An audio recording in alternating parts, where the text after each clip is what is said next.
What's up, football fans? Welcome to Pigskin Media Game of the Week Preview Show. I'm Willie Brown, and we are breaking down a matchup between the Bamberg-Ehrhardt Red Raiders and the Hunter-Kinard-Tyler Trojans. It's week 1, a new season, and both teams are looking to start the year off with a win. Let's kick it off. Last year, both teams came into this game ranked in the top 10 in Class A. But the game got away from the Trojans early. The Red Raiders got off to a fast start, and from the steady rain and the talent that the Red Raiders had on the field, HKT could never recover. Bamberg took control and won the game 62-8. Now a new season is here. We'll look at the numbers, break down this matchup, and make our Game of the Week prediction. But first, let's get into the Orangeburg-Bamberg Calhoun County's football report.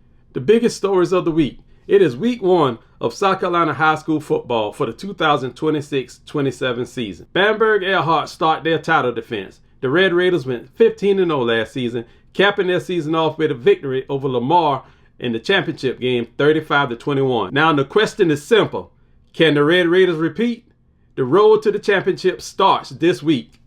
Other key matchups in the Orangeburg-Bamberg-Calhoun area. Fox Creek at Orangeburg-Wilkinson. This is a big night for the Bruins. The Bruins start their season in their new stadium at their new school. They also will start their first game in Class 2A after realignment. Lake Marion at Edisto. Here's another interesting Week 1 matchup. Both teams come into this season with new head coaches. Coach Tommy Brown takes over at Edisto, and Coach Kamari Connell will lead the Gators. Week 1 will give us a first look at both programs under new leadership. Denmark-Ola at Blackville-Hilda. This one has an interesting story behind it. Blackville-Hilda and Williston-Elko will play as one team this year before joining Barnwell in the next couple of years to form the Barnwell County High School. But first, there's football to play. Denmark-Ola travels to Blackville-Hilda on a Thursday night game, August the 20th. Here are a few more games to keep an eye on. Clear Dot Charter at Bethune-Bowman, Whitmire at Branchville, Allendale-Fairfax at Calhoun County, Orangeburg Prep at Wilson Hall, and Holly Hill Academy at St. John Christian Academy. Let's get into our Game of the Week matchup. The Bamberg-Ehrhardt Red Raiders visit the Hunter-Kinard-Tyler Trojans in Neches, South Carolina. Last season, HKT did most of its damage on the ground. The Trojans averaged 228 rushing yards per game. Bamberg-Ehrhardt was dangerous in more than one way. The Red Raiders averaged 288 rushing yards per game and 283 passing yards per game. So right away you can see the difference in the two teams. HKT wants to establish the run. Bamberg can attack you on the ground or in the air. The Red Raiders can run it, throw it, and they have playmakers who can turn one play into a touchdown. And it all starts with their quarterback, Brian Debo McMillan. McMillan had a huge season last year. He passed for over 4,000 yards, 47 touchdowns, and only 5 interceptions. But he wasn't also just dangerous in the air. He rushed for over 951 yards on 95 carries and 23 touchdowns on the ground. And he made plays on defense. McMillan finished with 90 tackles, 5 interceptions, and 1 defensive touchdown. That's production on both sides of the ball. Now McMillan enters the 2026-27 season on the watch list for South Carolina's Mr. Football. And he's not the only player returning for the Red Raiders. Delaware commit Charles Anthony Williams, along with Jordan Bovain at wide receiver and Rocky Walker at running back. And the talent doesn't stop on offense. On defense, Darian Cease and Jordan Williams return at linebacker. Jason Yeomans return in the secondary, while Savion Bamberg returns on the defensive line. And don't forget special teams. Kicker Charles Breland adds another weapon for the Red Raiders. When you look at this team from top to bottom, Bamberg-Ehrhardt has weapons up and down the roster. Add a championship coaching staff led by head coach Corey Crosby, and this team will be a hard team to beat. So, what should we watch Friday night? If Bamberg gets their offense going and starts to score early, HKT cannot fall behind. The Trojans need to keep this game close and make the Red Raiders work for everything they get. What are we looking for from the Trojans? We don't have the individual player stats from the Trojans, so let's look at what they did as a team last year. And these numbers tell us something important. This is a very good team. HKT averaged 228 rushing yards per game and 180 yards in the air. The Trojans scored 560 points for the year and averaged around 43 points per game.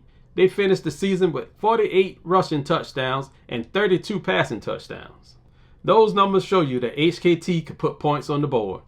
The run game was their strength, but they also showed you that they could put points on the board through the air. And against Bamberg, that run game will be very, very important. If HKT could run the ball, move the chains, and run the clock, they could keep Bamberg offense on the sideline. The Trojans were also strong on defense last year. They allowed about 124 yards per game and 14 points per game last year. HKT gave up a little over 67 yards rushing per game and 56 yards passing per game. They only allowed 32 touchdowns all season. Those are impressive numbers. But Bamberg present a different challenge because the Red Raiders can hurt you in so many different ways. HKT defense will have to slow down the run, limit big plays, and keep McMillan under control. And that's easier said than done. The big question for the Trojans, how much of last year's production can be brought over into the new season? We know what this team did last year, but this is a new season, and it will be new players stepping into bigger roles. Okay, let's break down Pigskin Media's keys to the game. For HKT, I think it's ball control, running the ball, moving the chains, and keeping McMillan on the sideline. HKT cannot afford to give up big plays early. If they could keep this game close going into the second half, things could get interesting. And for Bamberg, the keys to the game are almost the opposite. Start fast, get their offense moving early, and use the run and the pass to make the HKT defense defend the entire field. And if the Red Raiders can get an early lead, they'll put HKT in a position to get away from what they want to do, is run the ball. I think this game comes down to ball control and the start of the game. If HKT can run the ball, control the clock, and keep the ball out of McMillan's hand, and limit turnovers, the Trojans have a chance to make this game a different game than the one that turned out last year. But if Bamberg can score early, get his offense rolling, and create big plays, HKT could be in for a long, long night. My Week 1 Game of the Week predictions, I'm going with the champions. Bamberg-Ehrhardt Red Raiders will be 1-0 after Friday night. Now I want to hear from you. Who wins this one? Drop your picks and your score predictions in the comments below. Don't forget to like, comment, share, and subscribe. Pigskin Media, where football lives.